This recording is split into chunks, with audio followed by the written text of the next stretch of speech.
Good morning, students. We will start today 9th standard Mathematics 2, third chapter, that is triangles. Practice set 3.2. Already we have discussed in the last video question number till question number 2. So today we will start with the question number 3 in this video. So now the third question, that is, from the given information shown in figure, state the test assuring the congruence of triangle ABC and PQR. So write the remaining congruent parts of the triangle. So you can see the diagram of this. So you can see two triangles ABC and PQR is given.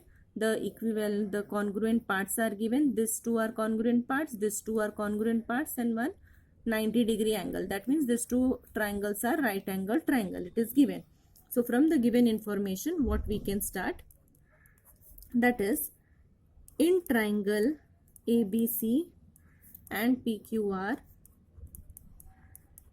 angle BAC equals to angle PQR.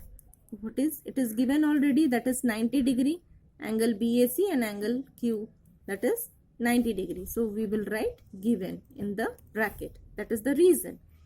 Now segment AB is congruent to segment QP.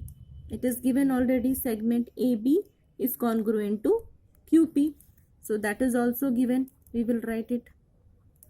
Now another thing, it is a right angle triangle. So we can make out this hypotenuse BC. That is, it is given hypotenuse, both hypotenuse are equal. So we will write it, hypotenuse is congruent, that is hypotenuse BC is congruent to hypotenuse, what is that, PR.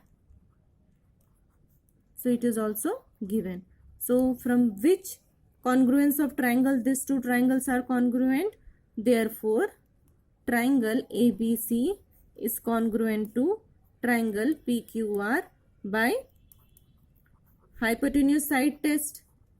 By hypotenuse side test, these two triangles are congruent. So we have to write the remaining parts also. So triangle BAC is congruent to triangle PQR.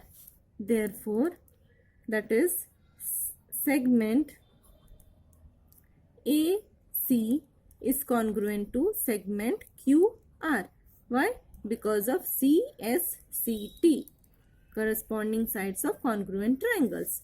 So now similar way, that is, angle ABC will be congruent to angle QPR, as well as angle ACB will be congruent to angle QRP. Both the reason will be here CACT, corresponding angles of corresponding congruent triangles. So this is the reason, the remaining parts you will get. Now come to the next question. The next question is question number 4, as shown in the following figure. In triangle LMN and triangle PNM, LM equals to PN, LN equals to PM. Write the test which assures the congruence of the two triangles. Write the remaining congruent parts. So this is the diagram. So it is there in your textbook, the diagram. So from the given diagram, the given information in the diagram, what we can conclude, that is solution. We will start with, in triangle LMN and triangle PNM. So what we can write, segment LM is congruent to segment PN. It is given. And segment LN is congruent to segment PM. It is also given. Then one common side you can see. This is the common side, MN. So segment MN is congruent to segment MN. Why? Because it's the common side. So that reason we will mention. And above these two reasons are given. Okay. So from this, three sides are equal we are getting. That means these two triangles, that is LMN, is congruent to triangle PNM by SSS test. By SSS test, these two triangles are congruent.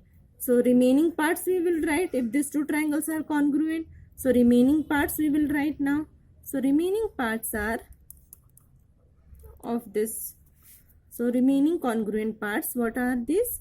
They are angle MLN is congruent to angle NPM, that is by CACT.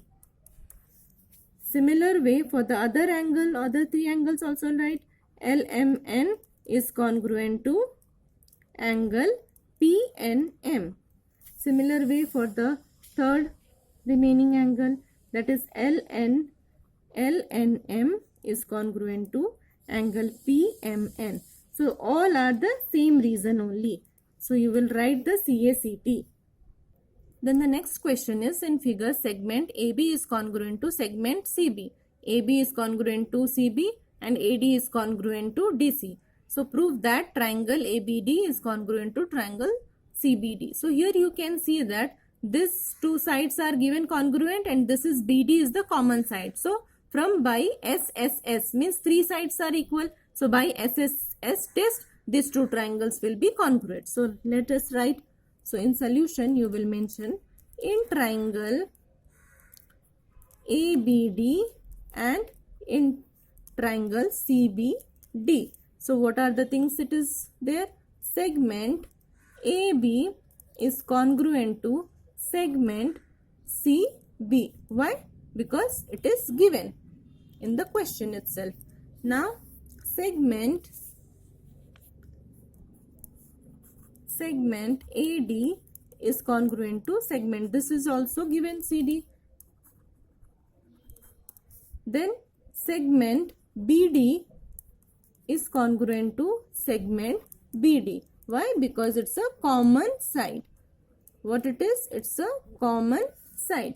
Therefore, triangle ABD is congruent to triangle CBD by SSS test. These two triangles are congruent. Now question number 6. In figure, angle P is congruent to angle R, segment PQ is congruent to segment RQ. Prove that these two triangles are congruent. So see the figure, the diagram is given. So here this is given. So what is here congruent? Angle P is congruent to angle R. So these two angles are congruent. Side PQ and RQ, side PQ and RQ. This is congruent. So we will take it. So solution we will start. In triangle, what is? In triangle PQT and triangle RQS, angle P is congruent to angle R, that is given. Segment PQ is congruent to segment RQ. It is also given. Then angle PQT, that means this angle. Angle PQT and angle RQP. This angle is what? RQS, that is PQT and RQS. This is the common angle between the two triangles. So that only we will mention angle PQT is congruent to angle RQS. That is the common angle we will mention. Common angle. So from what? ASA. So therefore triangle PQT is congruent to triangle RQS by ASA test. These two triangles are congruent.